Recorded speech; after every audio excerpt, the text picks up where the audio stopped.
Our guest today is head of performance at Matchroom Boxing, and he's worked with a myriad of professional athletes. He's trained world champion boxers, NFL Super Bowl winners, and in a world where I feel as though it's an internet era and most people aren't professional, one thing that you definitely recognize with our guest is he comes across very professional. And most people have businesses on social media, but there's actually nothing behind it. But our guest today has a legit business with a genuine mission, with real mission and values behind them too. And our guest is Dan Lawrence. Thanks for having me, Usman. Look forward to the talk. Me too. And I want to just start with mission and values because one of our mission and values is integrity.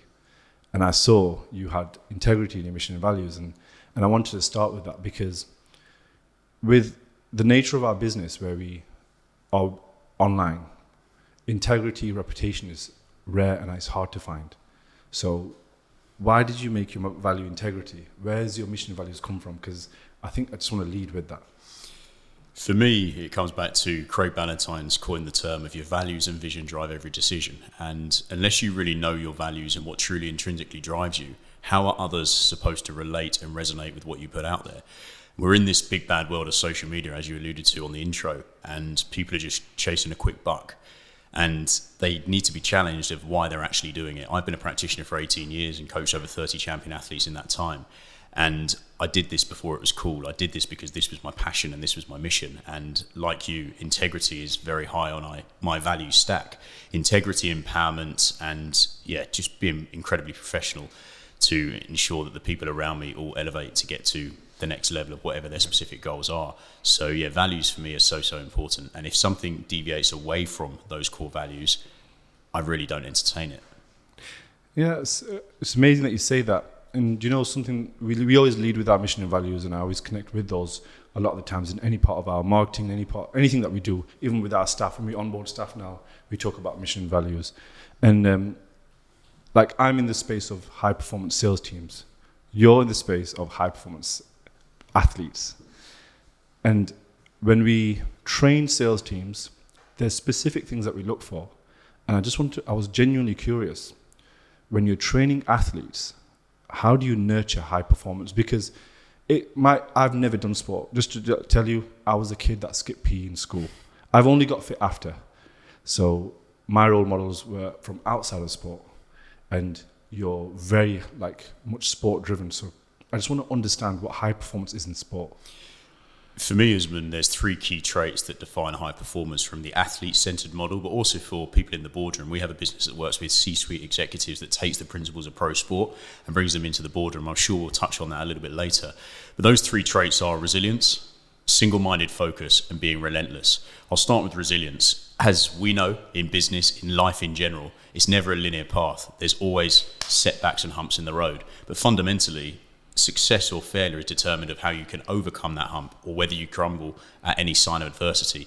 So resilience is key. Single-minded focus. Jimmy Iovine talks about this on the Defiant Ones on Netflix, where they sold Beats to Apple for $3 billion, whatever it was.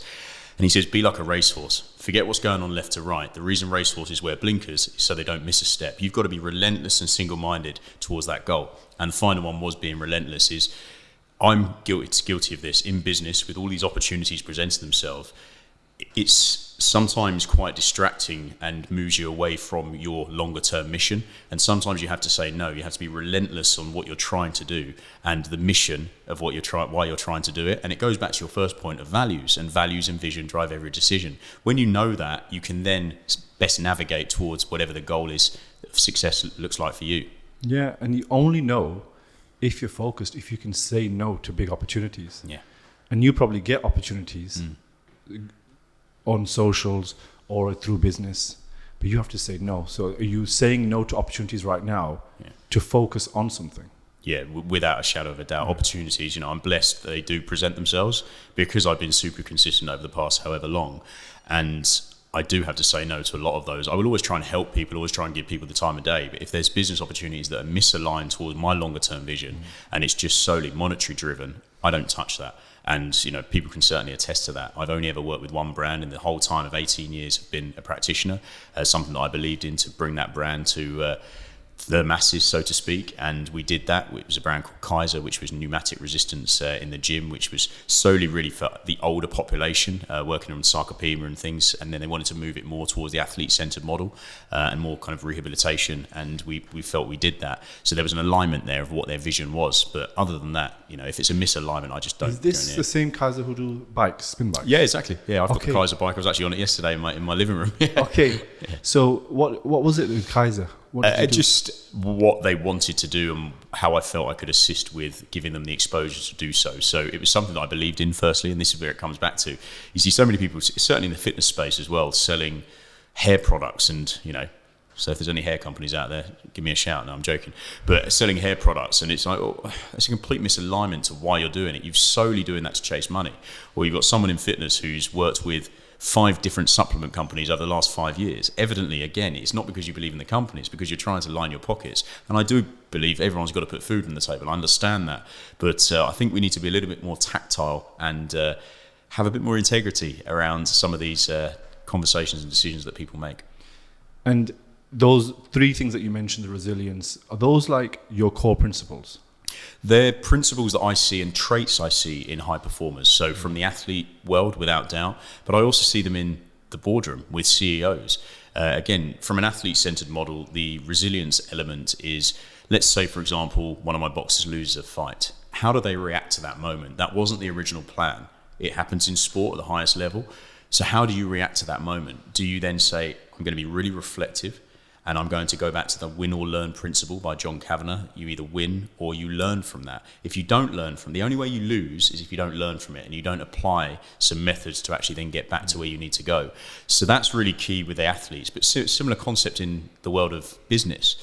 We know, again, it's not a linear path. A contract that you might have put out there didn't go ahead. And then you've got to be reflective on that moment to make sure that when something presents itself to you again, you then can get that signed on the dotted line type thing. So there's so many parallels and synergy between pro sports and the boardroom. That's amazing. If because I want people who are listening or watching this to get genuine value. And how would you, if you were coaching me, for example, and like my business goals are we want to get to 10 million revenue, that's our current goal, that's what we're working towards. How would you train someone like me who's got a long routine, different to an athlete? How would you approach it? I just want to understand, because I've worked with fitness coaches, I've worked with a trainer at the moment, but I've never worked with someone on an elite level. So what's the difference? So like anything, we set the outcome and then we reverse engineer the process and put the steps in place. So say the goal is 10 million rev, you reverse engineer and identify the clear markers that will get us to that specific goal. So we talk about outcome and process and performance orientated goals. So the outcome is the 10 million revenue, becoming a world champion, winning the Champions League, whatever that outcome is. But we then don't focus on the outcome again. We set it because we've got to know where we're going, but we then focus on daily actions and habits that bring us closer to that goal. So then it might look like a short mid-term goal, and then you might look at a 30-day accelerator strategy of what does success look like over the next 30 days. So with the goal setting process, we find this in performance with certainly New Year's resolutions. People try and do 30 things at once, become very overwhelmed and fall off track and go back to bad habits.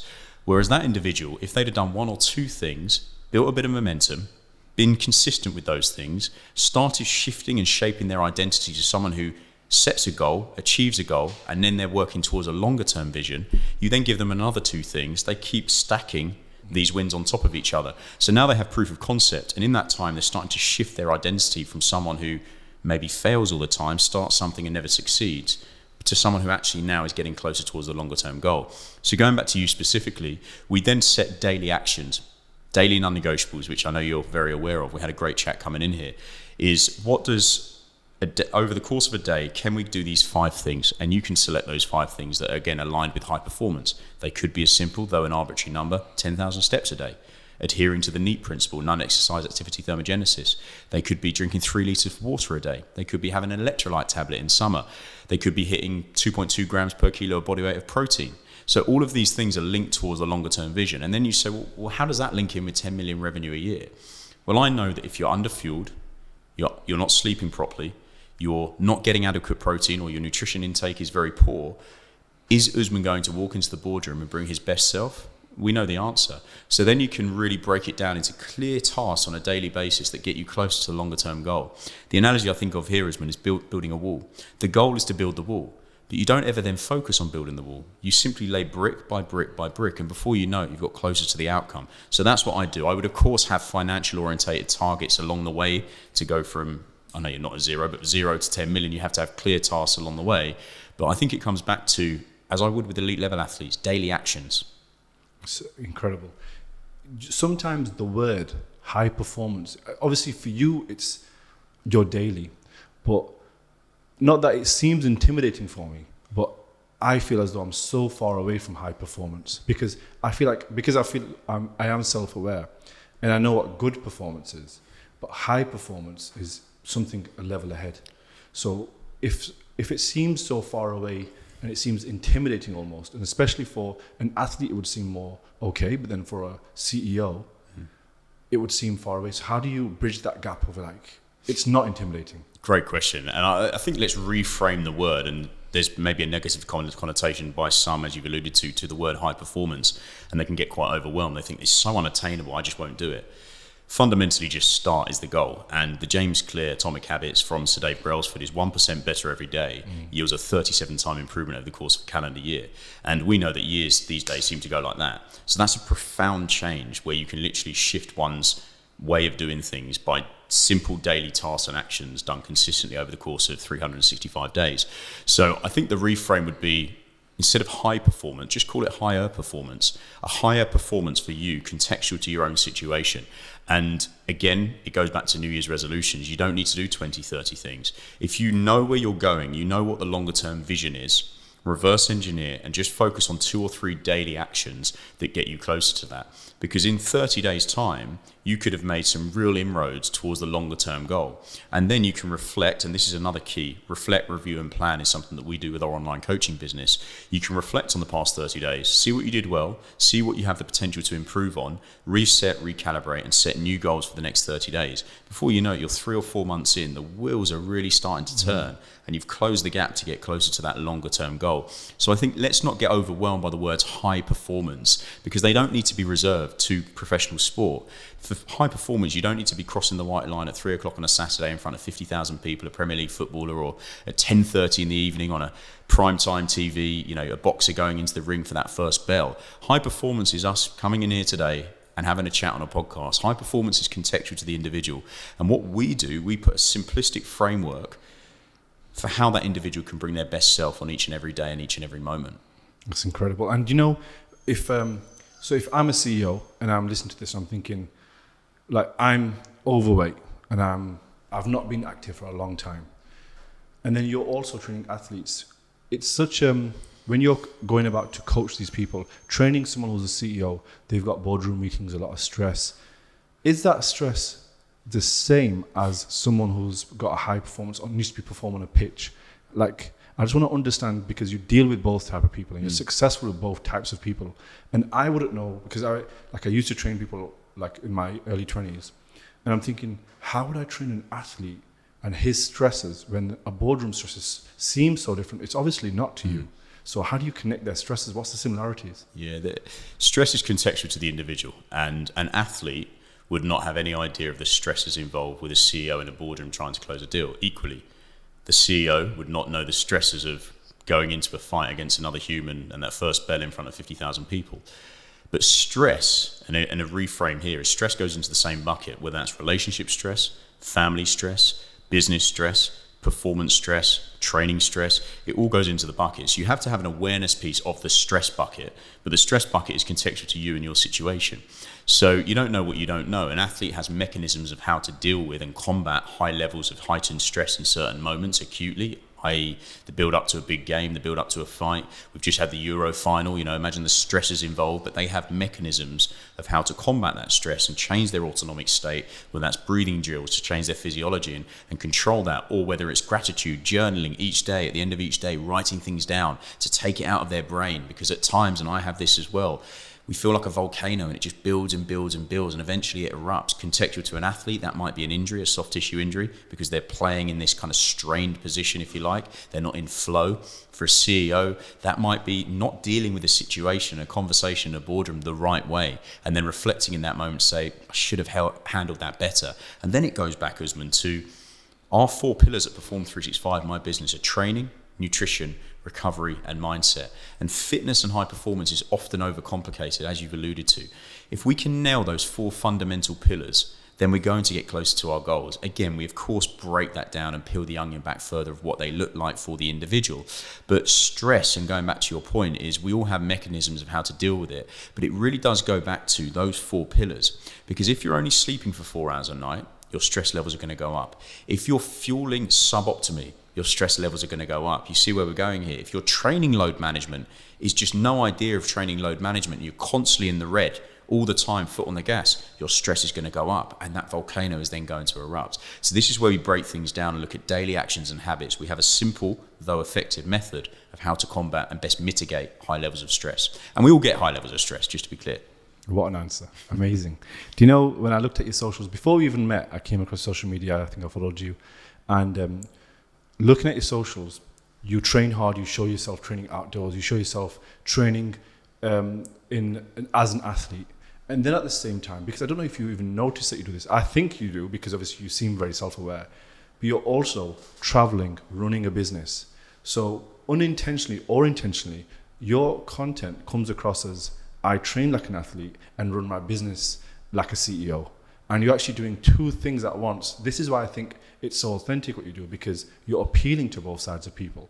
And recently you've just moved to Dubai, and I'm just trying to understand, how does someone constantly move around so much? Because I've traveled a lot, and I know every time I sat in a different place, I was struggling with focus. So how do you run the business that you do whilst training like an athlete, whilst doing all of this stuff? Because you're representing high performance, because you live it and breathe it, whilst delivering it to others.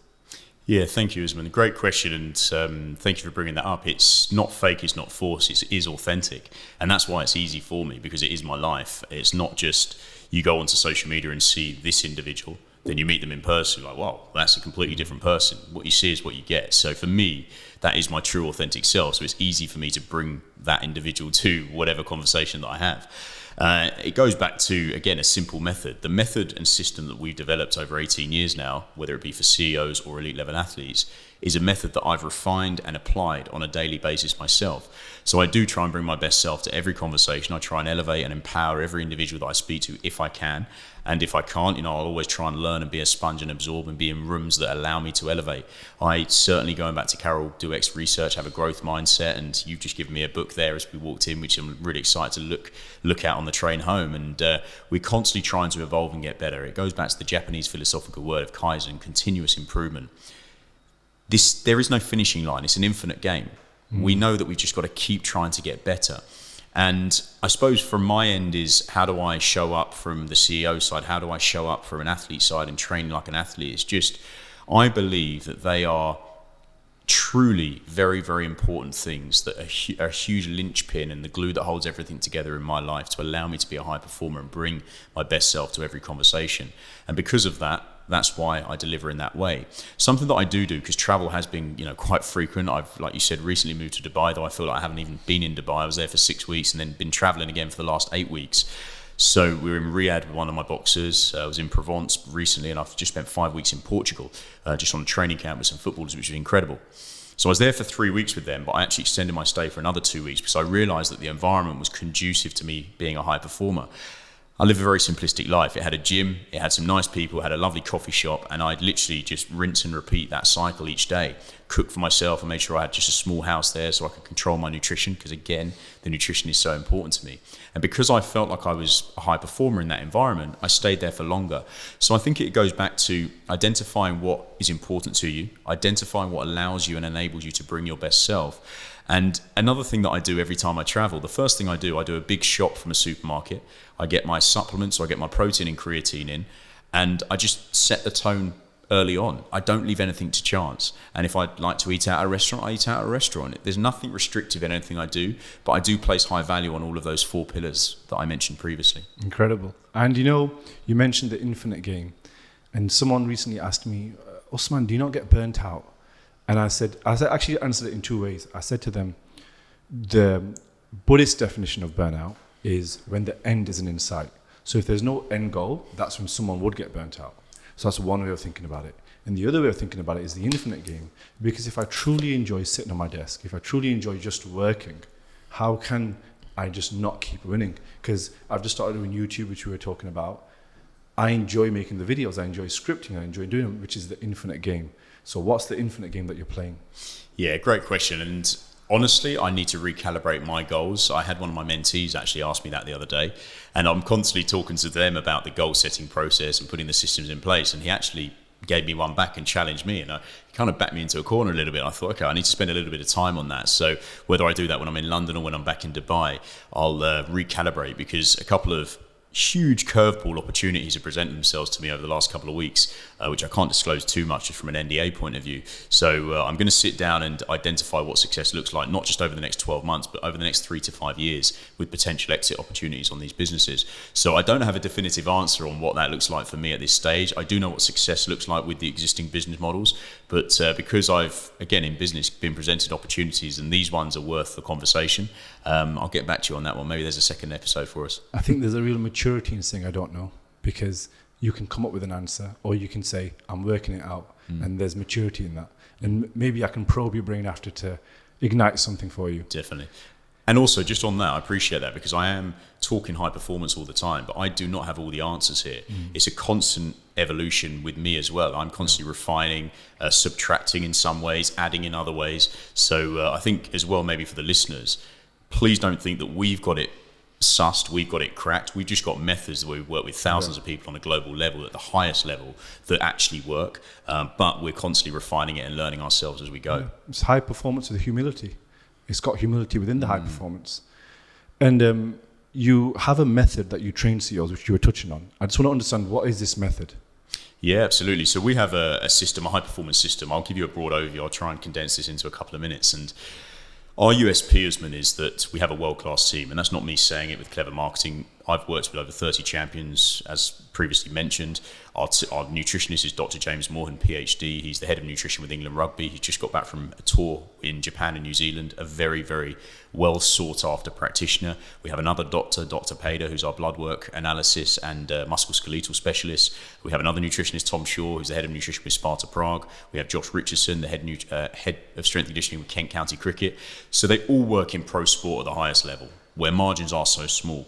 So we use those systems with my Perform 365 system and bring them to these high-performing CEOs and everyday athletes. So we use objectivity and data on the front end to inform our decision-making process. So early on, we'll go through an initial call, we'll go through the initial onboarding questionnaire, which is quite extensive. They have a DEXA scan. We have partners nationwide, primarily in London, but nationwide now. They have a DEXA scan, which is the gold standard body composition test, looking at bone mineral density, lean tissue, plus many other metrics. That's then analysed by Dr. James Morhan. He sends a Loom recording to the client with very in-depth findings. We then analyse that report and factor that into the programming. So just yesterday, we had a female client sign up, big in the property space, older, slightly older population as well. She had limb-to-limb asymmetries, so that's now factored into our programming to do more single-leg bias work. She was lacking in calcium and vitamin D3 from a supplementation point of view, so then we can advise on supplements and dietary intake on the basis of the DEXA. Same thing with the bloods. We can look at testosterone plus many other biomarkers, and then our doctor analyzes them and provides feedback. So it's really objective-led. At the end of each month, I use Whoop. We analyze the Whoop reports to see any trends. If clients have been traveling, if they've consumed alcohol, how that can impact the data. And hopefully this doesn't sound overwhelming, because again, it's individualized for each individual. We had a guy, I won't say who, but he's had a 9-figure exit to a company over in the States, and he was burnt out. He was foot on the gas all the time, going through a 2-year exit. He had finally got his exit, and now he's completely shifted his focus towards health. It's been so rewarding. He's bought a new house with some of the money, and he's also built a gym in the house. He's got Peloton, he's got everything. He's completely shifted his identity, where the hierarchy of what is important has changed, and he's realized that health needs to be at the top of that. So we then build a bespoke plan with the equipment that he has available. Another client, for example, has just he stayed at the One and Only in Athens. We find the menu before he goes. We identify what food groups he can have. He's doing something called a FODMAP diet, which is a process of elimination diet, because he's been getting some gut issues. He also has a chef in Dubai, so then we build a nutrition plan, and his chef then applies that. So our whole motto is going above and beyond. It really is health and performance concierge. We don't believe anyone on the planet is doing what we're doing, and we can only work with a select number of individuals because of that.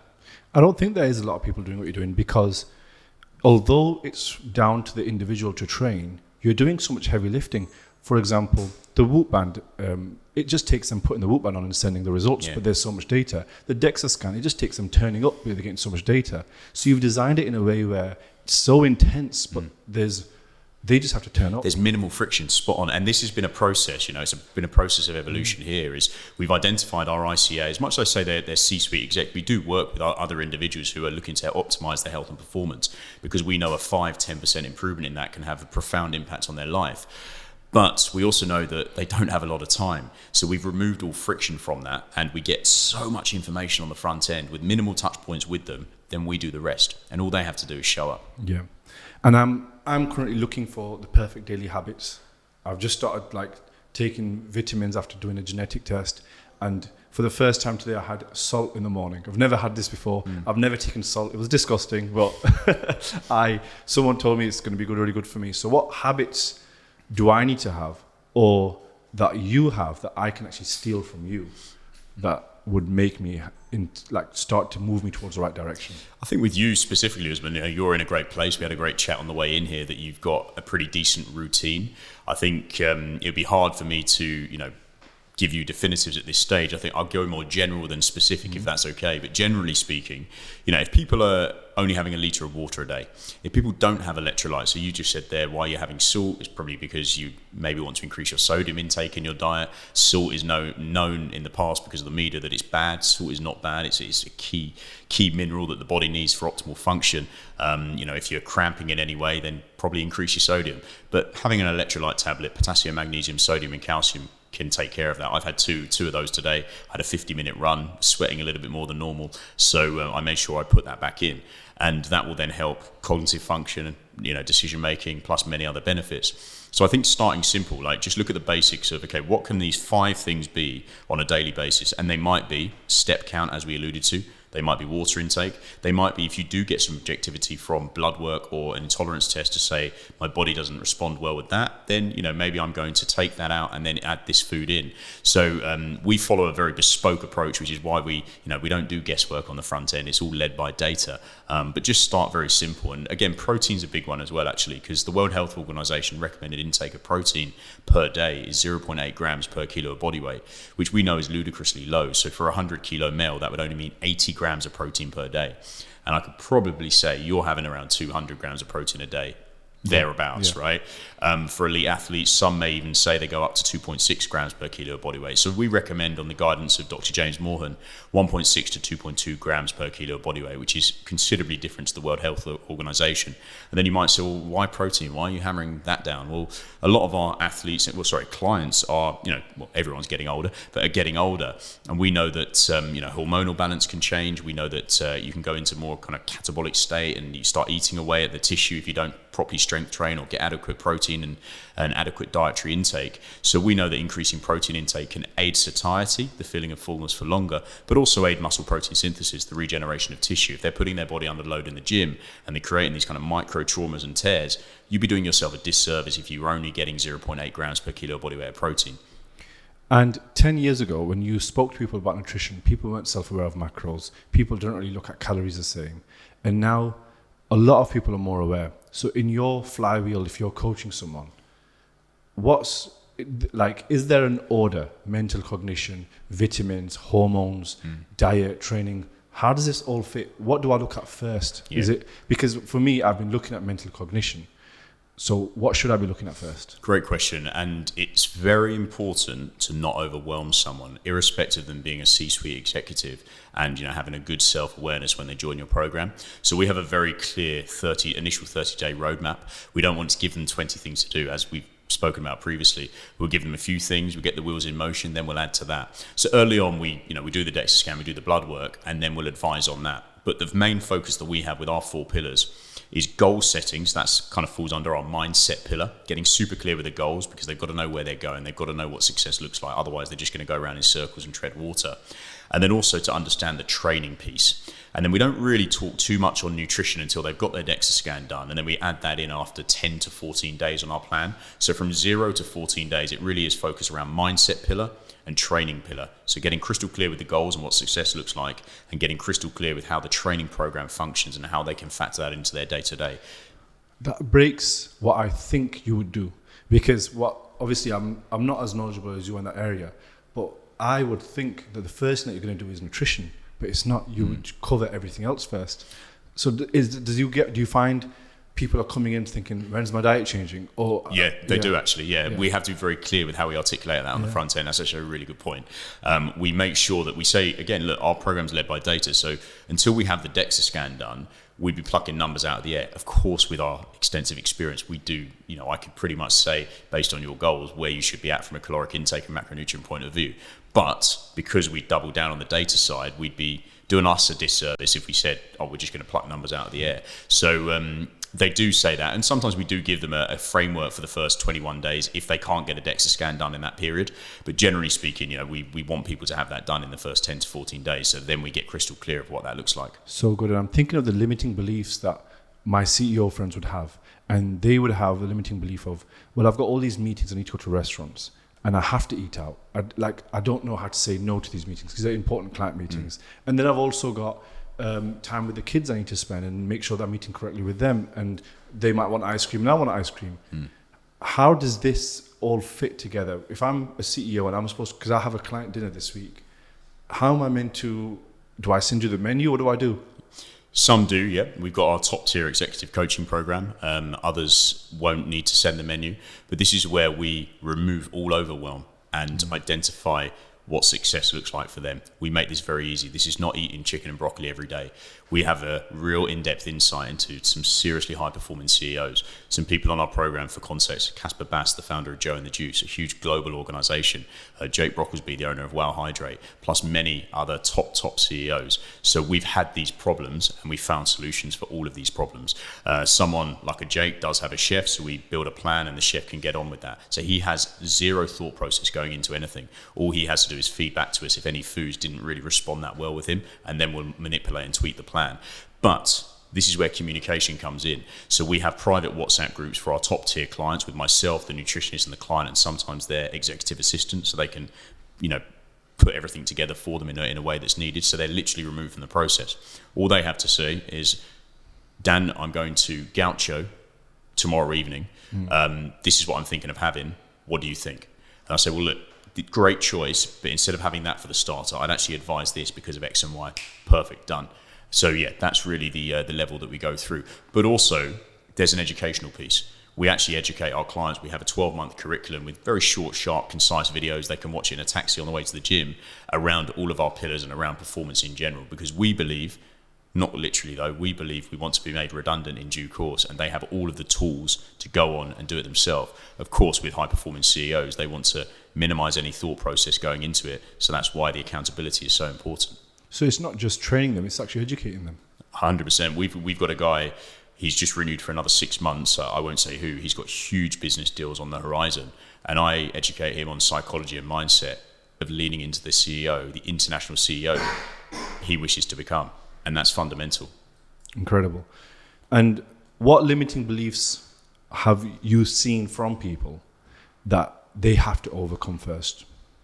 I think, like myself included, we all have limiting beliefs, imposter syndrome, and for me, to quieten the imposter syndrome, you have to have proof of concept and proof of work that you're doing the work. So reading books, having powerful conversations, putting yourselves in rooms that allow you to grow are great ways to quieten the imposter syndrome.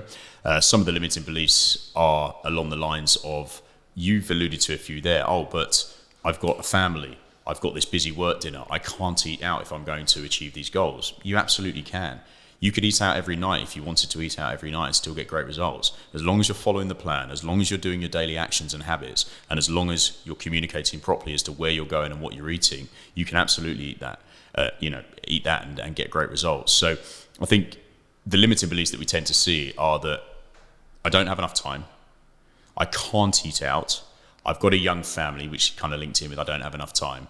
All of these are just problems that they've put out there that we've got solutions for. Can we cover those? Can we cover them in a bit more detail? Yeah, please. So the limiting belief is like, I've got a family. Yeah. How do you break that limiting belief? So I've got a family would be interlinked with I don't have enough time. Okay, so case in point, a number of our clients, we build home gyms for them. Okay, well, let's get a Peloton bike. Can you do 40 minutes each morning before your kids and family are up? Can we factor that into your schedule? Yeah, of course I can. Brilliant. Okay, can we get a barbell with a landmine attachment? Because we'll build a bespoke program that's solely centered around that small amount of equipment to drive physiological change, because there's enough load there, and we can then put the program together on the basis of what you've got. Can you do that for 40 minutes a morning? Of course I can. Okay, well, there's the training piece taken care of, because we have to remove all friction. If it takes you 20 minutes to get to the gym, 5 minutes in the change room, you're having a chat with someone now because they've cornered you by the lockers, then you get into the gym, you've now only got 20 minutes to train. Well, that's not setting them up for success. Setting them up for success might be invest in 2 kettlebells, we'll do the rest. All you've got to do is show up 3 times a week. So it doesn't need to be long or arduous or 2-hour workouts. We build systems around high performance for the individual of what they can commit to. So this is where front-end work is really important. We clearly identify what success looks like for them, and then we start building the roadmap on what their commitment can be that leads to success. Because there's no point me putting a plan in place that involves 6 sessions a week for 75 minutes per session, and it takes them 15 minutes to get to the gym. I'm setting them up for failure. I'm doing them a disservice. Whereas if their goals are, and we only take people on for 6 or 12 months because we promote long-term sustainable change, this isn't a quick fix. So if their goals are they want something in 3 months, we'll say, well, maybe the time horizon needs to extend because your commitment is only going to be 3 days a week. But you understand that, and we educate them on that. So, that would be it. We find a problem for any real. We find a solution for any real problem. Well, that limiting belief shattered. And we've got. So I think of one that I've heard recently from somebody else, which is I'm a CEO and I'm actually exiting my company. All my company's going public. I've never been so busy. I'll do it later, because this person, it's not a sales thing. He's genuinely busy. So. Should he start later? Because he's stressed. The stress is the highest it's ever been. So on that, stress is the highest it's ever been. Visual representation is the volcano is starting to build and it's going to erupt. He's now in a very high pressure with high stakes situation of potentially exiting a company. If he makes the wrong decision because cognitively he's not making the right decisions, because he's not sleeping well, he's not fueling correctly, and he's not training properly, 3 things that he places great value on, then that's the difference between him getting the deal, closing the deal, and not. So then we've got to recalibrate, look through a slightly different lens and say, right, what can we do? 30 minutes a day, let's do X and Y that get us close to that goal. And this is where it goes, don't be a busy fool. And I'm not saying the individual you said there is, but generally speaking, we all say we're busy. And I say this to my mentees, don't be a busy fool by acting like you're busy. Let's just set your day up to be a high performer. So this is where we can look at their daily actions and tasks. You can use things like Motion or many other apps out there that can allow you to do deep work, as Cal Newport talks about, and not just go around in circles. So it might just be, instead of having one meeting there, then you've got 30 minutes, then you've got another meeting, let's bring them 2 together. Let's look at the week overall. So every Wednesday I do my calls for my elite business. That's only ever on a Wednesday. That's a solely focused day on elite. Every Monday and Friday I'll do calls for my Perform 365 business, start and end of the week. Every Tuesday, Thursday, as we are shooting this on a Thursday, I do podcasts, I do meetings, I do things that are going to drive the business forward. So that's me setting my day up to be a high performer. So I think with that individual, yes, they're in a highly stressed situation, a high pressure stakes, but we can analyze what their day-to-day looks like over the course of a week. And I'm sure we could find pockets that will allow them to train because they place value on the training, nutrition, and recovery element. Incredible. And now you've just come back to the UK and it's a flying visit. So what's next? What's happening in the future? You're going back to Dubai? You got more athletes doing any other championship fights or anything? Yeah, I have a rough idea of what it looks like. It's still a little bit up in the air. I've got a really good day tomorrow. I'm seeing Jamie Chadwick. She became the first female racing car driver to win a race in 15 years. She's been absolutely brilliant over in America. The physical dominance that or physical progression, I should say, that she's seen over the past. You're training her remotely? I'm seeing her in person in BXR in Marylebone, but we had an extensive off-season block. But yes, I train her remotely. So we have a high-performance team that work with her, but she's been brilliant. She was, physically, she'll admit this and has said this, so I'll say it, wasn't in the position to really dominate in the car, but because of the work that she's put in, and she's absolutely brilliant. There's any marginal gain she wants to find it. She had P3 the other day and finished 7th, but a few weeks ago she got P1, so podium, and she won the race, which is absolutely incredible. She just wouldn't have been able to do that before, but because she's found a performance gap. So we talk about performance gap. She's found a gap in performance, and she's doubled down on it. She's worked on it, and now she's getting the results. So I'm seeing Jamie tomorrow. We may do a little bit either in London or Monte Carlo, TBC on that. I have a few really important meetings about some new proposals that have just presented themselves to me, and then the plan was to go back to Dubai in about 7 days' time for a week, and then potentially go to Bali for a couple of weeks to do some focus work. And then I'm actually starting, Usman, a high-performance camp in Dubai on September the 8th for 8 high-performing CEOs, where they're actually coached by me in person, which I haven't done for years. I've only ever coached professional athletes. The last normal person I coached was Guy Ritchie pre-COVID. So I'm quite excited for that. We're going through the sign-up process now. It's going to be a training camp for 90 days for guys, CEOs who are looking to truly optimize their health and performance. They train with me on a Monday and a Friday. There's 2 slots open, so 3 or 4 people per slot. On a Wednesday, they'll be doing a boxing class at my friend's boxing gym in Dubai, solely for them. They'll have a chiropractor appointment on the front end. They'll do all their bloods, all their DEXA scans, and then we'll analyze their results. And every Sunday we'll go for a run on Kite Beach. So in essence, they can have, it's going to be intense, but it's for people who are looking to truly make that change. Yeah, and talk about high performance. You move into the new city and you find all the resources you need for your people instantly. Yeah. It's incredible. Yeah. Oh, thank you. Okay, well, I'm really excited to see your next steps and your next moves. I've been a big fan of your socials anyway, but it's been really good to spend time with you. Thank you for coming down. Likewise. No, great chat. Thanks, Usman, and keep up the great work yourself. Thank you.